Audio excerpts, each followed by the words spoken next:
How you doing, buddy? John Thomas here from Fire Inspector Services with one of the first podcasts of many that we're going to be doing here. We're going to try to do at least one podcast a month covering different subject matters as far as fire investigation, fire inspection, code issues, strategy and tactics, court testimony. And a lot of the podcasts that we're doing lead into courses that we teach out of Fire Inspector Services.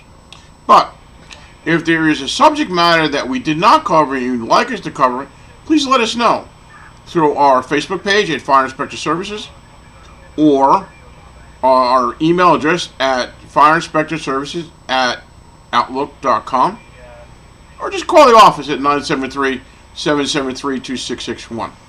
So our first podcast today, we're going to be covering vacant buildings. Once we discover a building, we need to find out if it's abandoned or vacant. If it's abandoned, that means that the property owner, we know who it is, the taxes are up to date, the mortgage is up to date, utilities are all up to date, the property is being maintained, there's just nobody living in it or occupying the structure.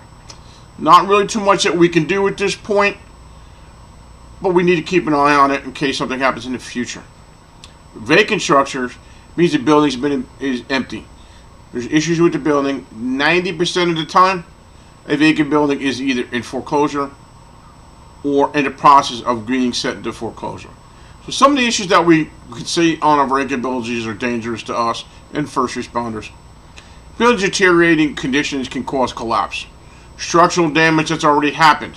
Large amount of debris on the inside and outside of the structure.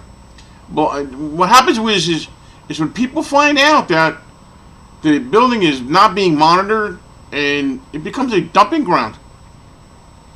Blocked means of egress, missing structure members, holes in the floors, squatters setting fires in the structure for either cooking or trying to keep warm.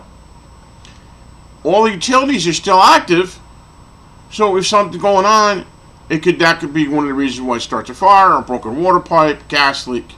Plus, we got gang activity going in and out of a lot of these vacant structures. In the 2018 Census Bureau survey, there was over 138 million vacant structures in the United States. Almost 20 million right here in the New York, New Jersey, and Connecticut area. So how did this come about? President Bush, in 2007, gave what they call the Mortgage Forgiveness Debt Relief Act. That basically told homeowners, if you're behind in your taxes, you're behind in the mortgage, put the keys in the mailbox and walk away.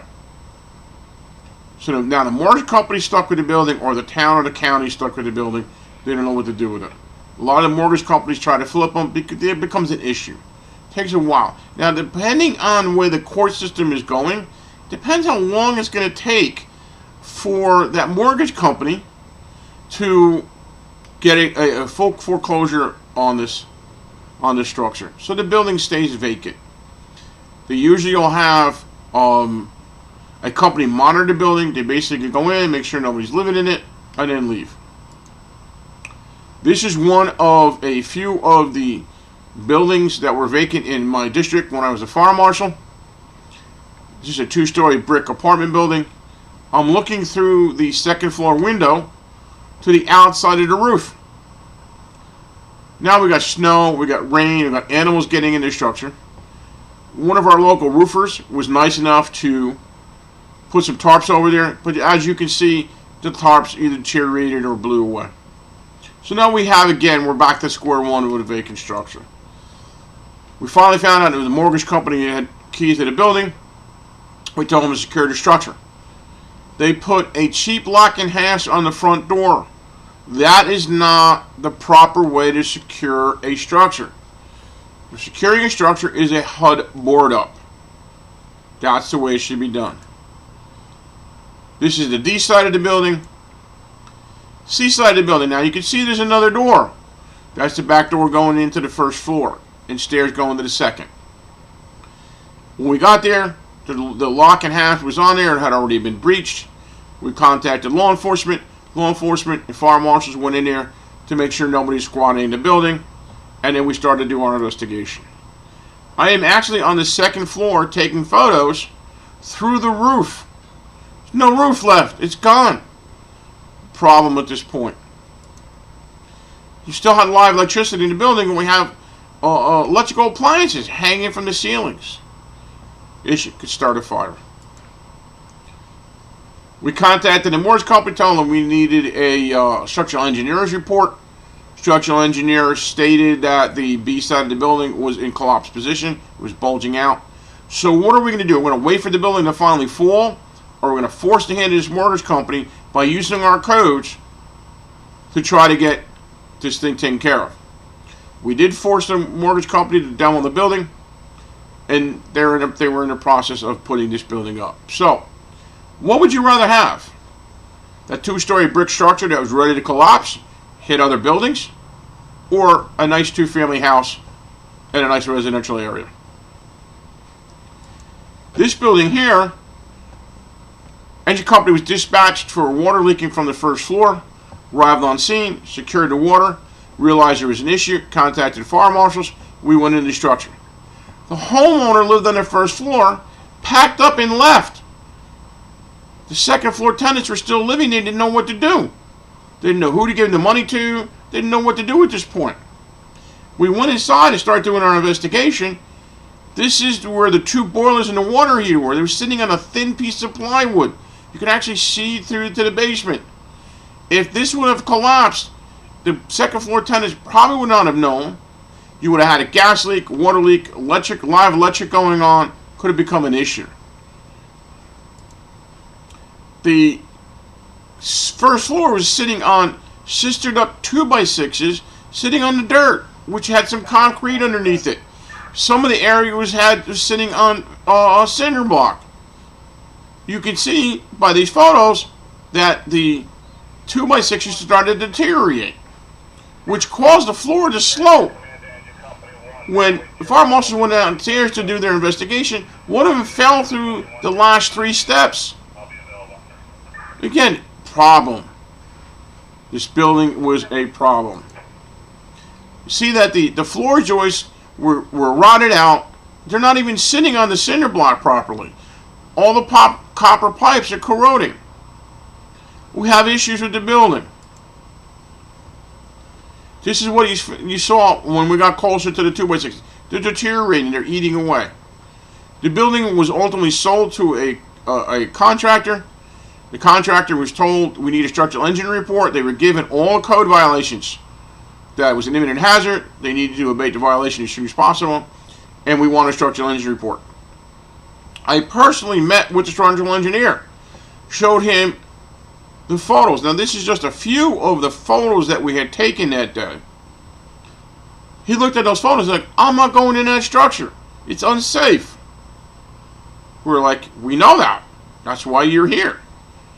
He generated the report off of our photos and told the owner the building needs to come down before it falls down.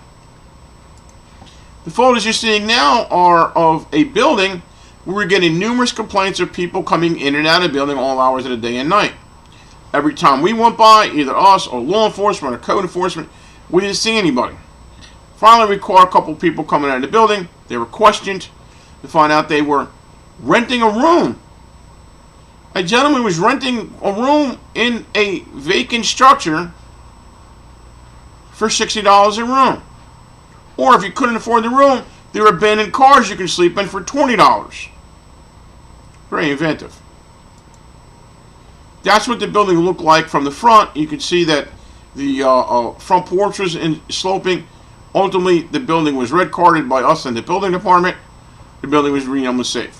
One of the calls that originally came in when we actually got to go inside and look at the inside of the structure, water is leaking off the second floor. Had collapsed part of the living room on the first floor. So these vagrants put some boards over it, and they brought in a barbecue, and they were cooking inside of the building on a barbecue.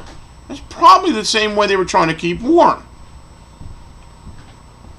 Ultimately, what happened was the mortgage company took the building because the building owner defaulted on the loan.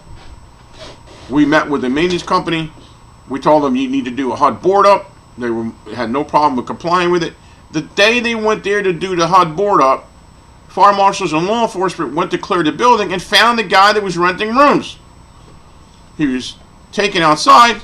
He was given a summons for defiant trespass. When we ran his name, we found out that he had 2 outstanding warrants. He was placed in custody and taken to police headquarters. So this is what these things will lead up to. Not just the vacant buildings, but you got the squatters in there that could start fires. It could cause a fire in the structure. And we don't know that they're in there or not until we start doing our search of the building. Okay? So it becomes an issue. When you find a vacant building, you've identified it's vacant, you need to handle the investigation the same way you would handle any fire investigation. Documentation, document, photograph.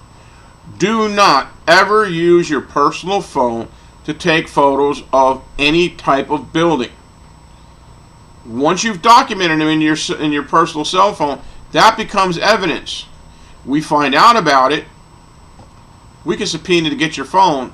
Only matter of going in front of a judge, tell them we have documented evidence that they took photos with their phone. Judge gives us a warrant. We go to your house, knock on your door, and we take your phone. Now all your vacation photos and whatever photos are on there now become witness to us. We get to look through all of them. Don't ever use your personal phones. Photograph as much as you can. Digital cameras. Our office issues every one of our fire investigators a digital camera. We tell them do not ever use your personal cell phones. Okay? That's the way you got to run this. Take the photos. It doesn't cost anything. It's a matter of just doing digital. It's not like we did them years ago when we did film.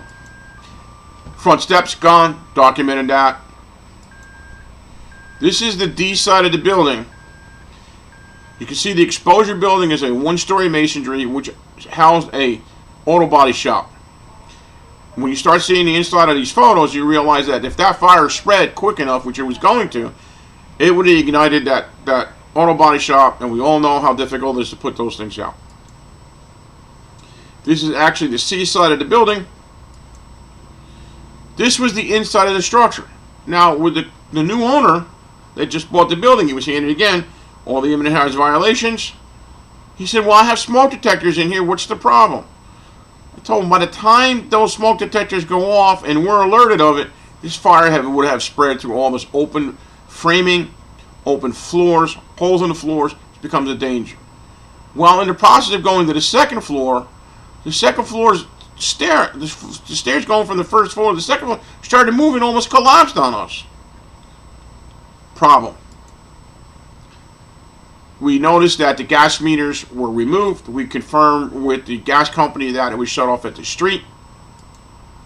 Electric was still alive. We requested for the electric company to come in. They cut it at the pole, and they removed the 2 meters. Under the International Fire Codes, under 311, we are allowed to do that. We write that violation. We put it in that is a hazard to the structure. If you don't use the International Fire Codes, you need to develop an ordinance so you have the right to do that. It's important that you kill the utilities. Because remember, utilities can cause other issues down the line. Anytime that we red carded the building, we did a rapid damage assessment form. Real just simple checkoff sheet to confirm everything we saw with our photos. That's all it was. It's an easy checkoff sheet. You can find these online, develop your own, however you want to do it. That's always something good to have part of your report. We filled out the one for this address. We put our ID number, address, and then we started hitting off the checkoff forms. But some of the notations that were in there, that there are a lot of fall hazards, holes in the floors, open ceilings, open walls. Requested a structural engineer's report ASAP. Ultimately, what happened is we red carded the building. When you red card a building, you can see that this was under the Uniform Fire Codes. Once you red carded the building, you have to put the red cards on every entrance. Not just the front door, every entrance to the building. The first one went into what we believe was the entrance into the kitchen area. Again, we had no wall, so we didn't know what was what. Once we put the card, we filled the card out, we stapled it or taped it, however you do it, to the front door. Strike that to the side door. Photograph it. This is proof that we carded the building. Did the same thing in the front door. Because sometimes these things mysteriously disappear. Can't figure them out. So you have to go back and record it. But you document every time you go back and record that building. Okay, so if you go back there and you find your cards missing, you need to record it. We all know, once we've deemed a building unsafe, you need to contact your local building officials. They will also come down and red card the building. This one, we contacted our building department. They left it in the fire department's hands, and we were in control of the structure.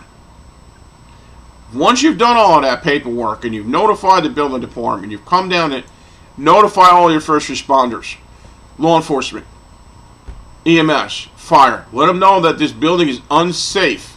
It's vacant. There are a lot of building issues. Firefighters would know, probably would not be going into. If law enforcement had to go into the building or EMS had to go into the building, I told them to contact a fire marshal. They will lead you in because they know where the hazards are. So none of them get hurt. What you need to do, you need email blast or however you got to do it. Let all the first responders know this building is unsafe. Building was ultimately demoed after going into court with the current owner. And this is what sits on the site now. A nice 3-story, 3-family structure. Sovereign nations, I'm going to cover it real quick. Not really a lot I can say about them. Sovereign nations don't believe in our laws. What they're doing is that they're finding these vacant buildings and they're setting up shop. They're moving their families in because they feel that this vacant building is theirs. In the city of New York and the state of Georgia, they've actually formed task forces to go and get these people and get them out of these structures. I've had 2 incidents when I was a fire marshal dealing with sovereign nations. We found people in the building. They were told to leave. They left. They took us into court. Again, they're not going to municipal court. They're going to federal court because they don't believe in our laws. Went to federal court. We showed the judge that the building was unsafe to be in because a tree had collapsed into it during one of our storms. We deemed the building unsafe because of roof structural damage. Building department conferred, looked at it. We all put our red cards in it. They still went in the building. The judge ruled in our favor, stating that the building will stay vacant and that the people need to move out. They ultimately moved out. We're also charged with defiant trespass. Again, when you're dealing with all of this legal stuff, get your town attorney or get a special counsel. This is what we did. We have a special counsel that handle all code issues. One of our office buildings, we had 8 people living in there, and they set up the offices like their own apartments. When we finally went in there after the building was in the process of being sold, one of the maintenance people went there when they did their check and realized that the people in the building, he didn't know where they were. Contacted law enforcement. Law enforcement contacted us in the fire marshal's office. We went into the building and we found 8 people living there. One of the doors that we ultimately had to break into to get into, the guy handed me this note saying that the building owners know they're there. They know that they're living there and they have permission. I'm like, no, you don't. We've spoken to the owners and you're going to be charged with defiant trespass.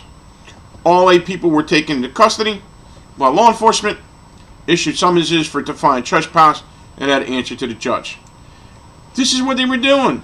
They were blocking the windows so nobody can see inside the structure. The building still had gas, electric, and water. So they have all the toiletries that they needed. They had showers they needed to take. They were able to cook their foods on the stove. All this was going on. And they were living in a structure like it was their own house. It's another one of the other apartments. While doing our search, we pulled down all the window coverings. So you can now see inside of the structure. This was their meeting area. As you can see, there's no windows or anything. So they can sit and kibitz on their own.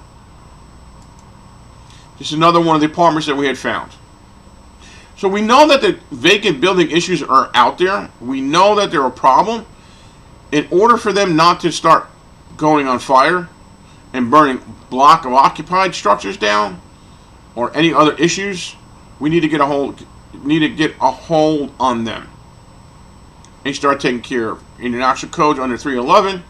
If not, you need to develop your ordinance to cover vacant structures. So, like I said before, I hope you guys got something out of this. This is about vacant structures. If you have any questions, any concerns, contact us at Fire Inspector Services at Outlook.com, or go on our Facebook page, Fire Inspector Services on Facebook, or call the office at 973-773-2661. So, thank you, everybody. I appreciate taking the time out. I hope you stay safe out there, and keep an eye out for our next one. Thank you.